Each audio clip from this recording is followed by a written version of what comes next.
ang kaibig-ibig na patrona at paranuman ng bayan ng Tawid, Santa Magdalena.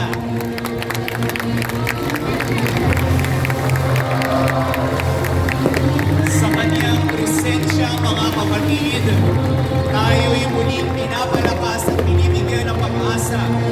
Si Santa Maria Magdalena na kilala sa kanyang lubos na pagmamahal at pananampalataya kay Jesus ay isa sa ating matibay na pananalig at tapang sa harap ng mga pagsubok. Higit pa rito, ang kanyang kaakit-akit na kagandahan ay nagbibigay inspirasyon at nagdadala ng liwanag sa ating buhay. Sa kanyang mga kamay, iabili natin ang ating mga pangarap, panalangin at pag-asa. Ngayon, habang tayo po ay nagsisimula sa ating maringal na prosesyon, hayaan nating magniknik ang ating mga puso't diwa. Tayo'y magkaisa sa pag-aalay ng panalangin bilang pagpupugay at pasasalamat sa ating mahal na patrona, si Santa Maria Magdalena. Sa kaniya pong gabay, naway magpatuloy tayong maglakbay ng may tapang at pananampalataya tulad ng kanyang pinakita sa kanyang buhay.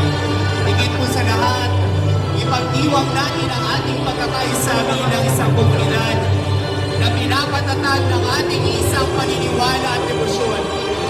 Ang tagpong ito ay hindi lamang paglalakbay sa ating mga lansangan, kundi isang paglalakbay ng ating mga puso patungo sa Diyos, kasama ang ating mahal na patrona, Santa Maria Magdalena. Panapakan po natin ang nakapili ng bayan ng Tawid, ang patrona ng Revolusyonaryong Kamilenyo, Santa Maria Magdalena. Viva Santa Maria Magdalena! Viva! Viva Santa Maria Magdalena! Viva! Viva Santa Maria Magdalena! Viva!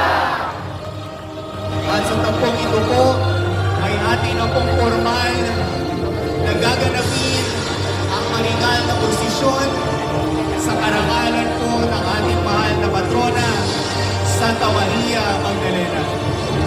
Bigyan lamang po natin ang sapat na daraanan ang lahat po ng mga karosang kasama sa prosesyong ito.